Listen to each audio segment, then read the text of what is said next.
네, 안녕하십니까. 정인태 신지식인 TV입니다. 저는 국립 한국복지대학교 특임기술여기만 정인태입니다. 자유우파 세력은 민주당 재집권 막아내야, 이 주제로 말씀을 드리겠습니다. 윤석열 후보가 그 지지율이 굉장히 올라가고 있었어요. 그런데 갑자기 상황이 지금 굉장히 악화된 그러한 상황으로 보여지게 됩니다. 그래서 지금 거의 뭐 이대로라면 이재명, 그러니까 민주당의 재집권이 만들어지게 되는 상황이 벌어지는 거죠.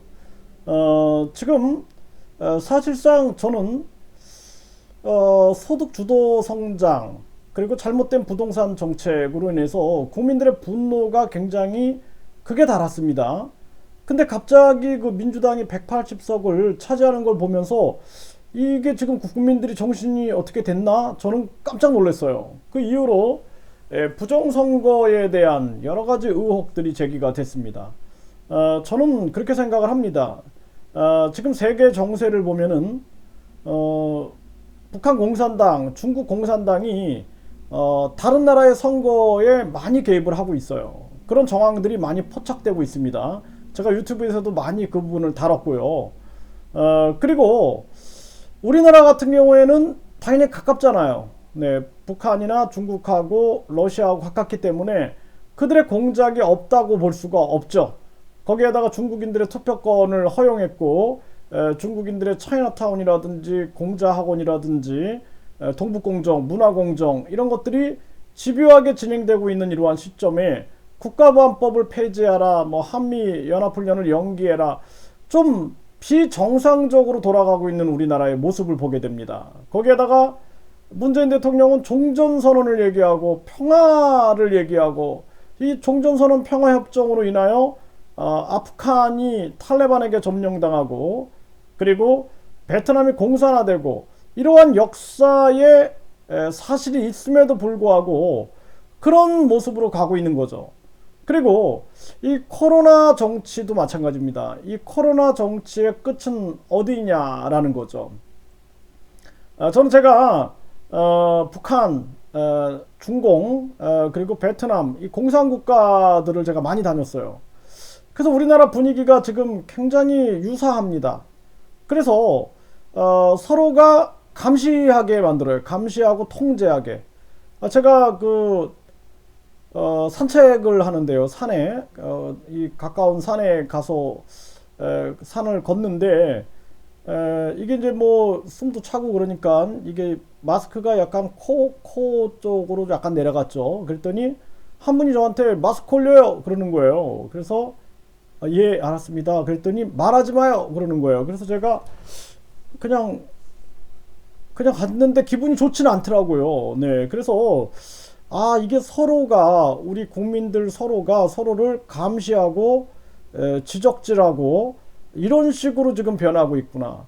그래서 뭐 어디 뭐 식당 같은 데 가서도 뭐 마스크 제대로 쓰세요 뿐만 아니라 뭐 요즘에는 방역 패스다 그래가지고 띵동 소리가 나면은 뭐 못 들어가고, 그 서로 감시하게 만들고 국민들끼리 갈라치기를 하는 거예요. 그러니까 어떤 식당에서는 미접종자는 출입 아예 금지시켜버리고, 또 어떤 식당에서는 공무원이나 정치인들은 출입 금지 막 이런 걸 붙여놓아서 국민들끼리 계속 분열을 시키고 있는 겁니다. 지금 이런 모습이 펼쳐지고 있는 거예요. 그리고 우리가 절대로 사람들이 멀어져 가는 거예요. 지금 만날 수가 없어요. 일가 친척도 못 만나고, 기껏해야 진짜 뭐 부모님, 예? 부모님하고 자녀들 아니면은 뭐 만날 수가 없게 돼버리는 겁니다. 그래서 이게 뭔가 감시와 그리고 통제, 이것을 학습을 시키고 있다. 그리고 정책들이 친사회주의 정책, 공산주의 정책, 이러한 정책들로 가고 있는 모습들. 그래서 저는 그 소득 주도 성장, 소주성 뭐 이런 부분들, 그리고 잘못된 그런 부동산 정책들, 반시장 경제적인 정책들, 이런 모습을 보면서 또 요즘에 흘러나가고 있는 내각제, 그리고 또 뭐, 이런 뭐 기초 단체, 뭐 기초 무슨 모임, 뭐 이런 것들을 뭔가 제도화해가지고 뭔가 그런 인민제도처럼 만들려고 하는 그러한 모습들, 이런 모습들을 보면은 안타까움을 금할 수가 없어요. 그래서 우리 국민들은 반드시 정권을 교체해달라라는 목소리가 높았는데 이상하게 이재명 지지율이 지금 높단 말이에요. 이게 이상한 거죠. 예? 그래서 윤석열에 대한 박근혜 전 대통령에 대한 사면, 그리고 윤석열이 수사팀장이었다. 그러니까 박근혜를 구속한 건 윤석열이다. 그 윤석열 지지율이 떨어지고 뭐 아내 문제, 뭐 또 장모 문제, 본인의 언행 문제, 이런 것들이 계속 터져 나가면서 급기야 국힘당이 거의 그 선대위가 해체 수준으로 가고 있는 거죠.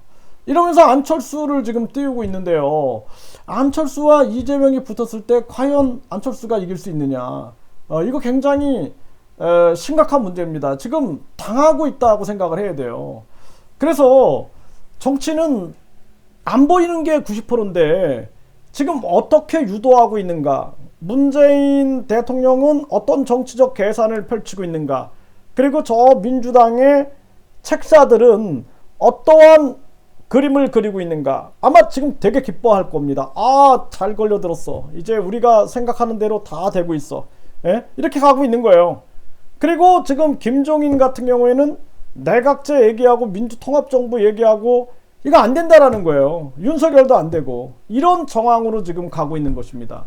그러니까 저는 이제 우려되는 게 뭐냐면은 민주당이 재집권한다라면은 우리 대한민국 자유 대한민국은 더 친사회적으로 갈 수밖에 없다.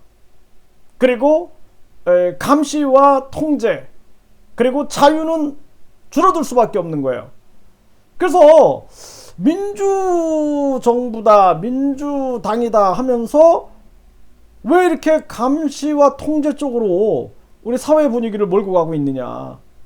그리고 왜 이렇게 북한에게 끌려다니고 종전선언이니 평화협정이니 평화쇼를 해대면서 싱가포르에서 하노이에서 판문점에서 달라진 건 없고 김정은이는 계속 미사일을 쏴대고 이러고 있는 정황 아닙니까? 홍콩의 민주화가 짓밟히는 걸 보세요. 예? 지금 중공이 대만을 그냥 억압하는 걸 보십시오. 저 소련이 우크라이나를 저 억압하는 걸 보세요. 이게 대한민국에서 아주 간단하게 일어날 수 있다라는 거예요. 그렇기 때문에 정신을 차려야 되는 것입니다. 정신을 차려야 되는 거예요. 그래서 저는 요즘에 이렇게 봤을 때는 지금 어떤 자유우파 세력들도 마찬가지일 겁니다. 자유우파 세력 입장에서는 야, 이거 뭐 윤석열로는 답이 안 나오겠네 라는 생각을 안 할 수가 없는 거예요. 윤석열로 답이 안 나오겠네. 그래서 안철수를 통해서 이거 단일화를 시도해보자, 이런 그림을 그리고 있는 거예요. 지금 예를 들어서 김종인은 빨리 사퇴시켜야 됩니다. 김종인은 빨리 사퇴시켜야 돼요. 굉장히 위험한 사람이에요. 내각제를 얘기한다라는 것 자체가 이 사람이 지금 안보의식이 있느냐, 이거는 자유우파 세력에서 강력하게 대항을 해야 할 문제다. 저는 그렇게 보고 있고, 그리고 지금 이 자유우파 세력에서는 안철수하고 윤석열이 단일화된다 할지라도 이것이 부족할 수 있어요. 그러니까 허경영 후보를 껴야 됩니다. 그래서 허경영 후보에 대해서 잘 모르는 사람들이 있는데 저는 허경영 후보가 이런 얘기를 했어요. 북한과 중국이 왜 통일을 안 하는지 아냐? 북한과 중국이 통일하면 중국이 북한화된다, 이렇게 얘기를 했어요. 미국과 북한이 통일하면은 적화된다, 이렇게 얘기했어요. 북한은 사상적으로 무섭게 무장돼 있다, 이걸 정확하게 보고 있는 거예요, 허경영 후보는. 그러니까 허경영 후보가 남북 연방제 이런 얘기 하지 마라, 우리는 바로 적화된다, 이걸 아주 냉철하게 보고 있는 거예요. 저는 제가 공산당들을 많이 겪었어요. 제가 중국에, 그리고 북한에, 그리고 베트남에 또 베트남에 가면은 그 북한 김일성 대학 그 교수들이 많이 있습니다. 이런 사람들하고도 참 얘기를 많이 해보면은 결론은 김일성 주체 사상으로 통일해야 되지 않느냐. 이것은 바뀌지가 않아요. 이게 바뀌지 않습니다. 그래서 그들은 한마디로 종교예요, 종교. 김일성 수령, 아바이 수령 그러잖아요. 아바이인지 아버인지 해가지고 아버이 수령이라고 얘기를 하잖아요.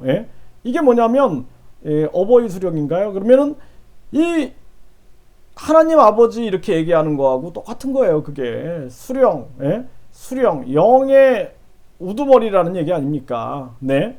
그렇기 때문에 우리가 북한이라는 이러한 안보에 대해서 허경영 후보는 보고 있는 거예요. 그것을 정확하게 보고 있다. 그리고 저출산 고령화 문제가 지속되면은 대한민국은 중국에 흡수된다 이렇게 얘기했어요. 대한민국이 없어진다라는 얘기예요. 네. 그래서 저는 거기에 공감했어요. 제가 공산당 사람들을 많이 겪어본 사람으로서, 공산국가를 많이 겪어본 사람으로서, 저는 그 분위기를 너무나 잘 알아요. 분위기를 굉장히 잘 압니다. 그래서 요즘에 저를 공격하는 사람들이 제가 중국 공산당이다, 뭐 제가 조선족이다, 뭐 이런 얘기를 해요. 그래서 제가 나는 중국인들을 사랑한다, 나는 조선족은 사랑한다, 하지만 중국 공산당은 나의 적이라고 생각한다, 네, 그렇게 얘기를 하거든요. 그리고 북한도 마찬가지입니다. 네, 북한도 북한 주민들은 사랑하지만 북한 공산당은 나의 적이다라고 생각을 합니다. 그런 사람을 북한 공산당 끄나풀이다, 이 거짓말 프레임을 씌워 놓는 거죠. 네? 또 뭐 베트남 공산당 끄나풀이다, 뭐 이런 얘기를 하는데 저는 자유민주주의자예요. 그렇기 때문에 자유 대한민국을 지켜야 된다라는 사명하에 제가 끊임없이 나는 자유 대한민국, 그리고 이 보수 세력들이 자기들의 특권만 누리는 것은 혁파해야 된다라고 보는 거예요, 저는. 그렇기 때문에 조선이 결국에는 탐관 오리들과 외세에 의해서 망했단 말이에요. 그래서 철저한 한미동맹, 그래서 한미동맹과 그렇게 하되 친미파는 아니고 우리가 국익파가 돼야 된다라는 입장을 고수하고 있고, 그리고 중요한 부분들은 우리가 그런 입장에서 국익을 추구하면서 그러면서 반공에 대한 철저한 개념을 잡고 우리가 가야 한다. 그래서 저는 이 자유우파 세력들이 민주당 재집권을 반드시 막아내야 된다, 저는 그렇게 생각을 합니다. 그래서 윤석열, 그리고 안철수, 허경영, 그리고 자유우파의 우파적 개념, 그러니까 제가 지금 얘기한 이러한 개념들에 공감하는 이러한 세력들이 함께 힘을 모아야 된다라는 거예요. 그리고 우리는 자기들만 배부른, 그러한 배부른 보수가 아닌 철저한 국민 주권 시대로 가야 된다. 강력한 국익, 그리고 반공, 친미, 반중 친미로 가면서 우리는 국익을 추구하고 탐관오리가 되지 말고 국민 주권주의를 실현해서 국민에 의한 국회의원 해산권, 국민에 의한 의회 해산권, 국민에 의한 대통령 탄핵제를 실현하여 국민 주권 시대를 열고 국민을 두려워하는 정치인들, 그래서 국민들이 나라를 지켰는데 기득권들이 나라를 헤쳐먹는 그러한 세상이 아닌 국민의 세상을 만들어서 국민의 애국심이 불타오르게 해야 한다, 저는 그렇게 생각을 합니다. 그렇기 때문에 저는 허경영 후보도 자유우파 세력이고, 그리고 허경영 후보가 그 생각이 안보적으로 굉장히 우수한 그런 생각을 하고 있다, 저는 그렇게 보고 있습니다. 그렇기 때문에 지금 반민주당 전선을 구축해야 된다. 그렇지 않으면 안 돼요. 지금 이렇게 가다 보면은 이재명이 당선되겠다, 도저히 안 되겠다라는 생각을 안 할 수가 없습니다. 그래서 윤석열, 안철수, 허경영, 그리고 그 외에 대한민국의 안보와 그리고 반공정신이 투철한 그러한 후보들이 뭉쳐가지고 반드시 국민 경선을 하고, 이 국민 경선 속에서 저 민주당을 심판하고 더불어서 저 기득권을 심판해야 된다. 국민 주권주의를 내세워서 기득권을 심판하고 반드시 국민의 세상을 열어야 된다. 저는 그렇게 말씀을 드립니다.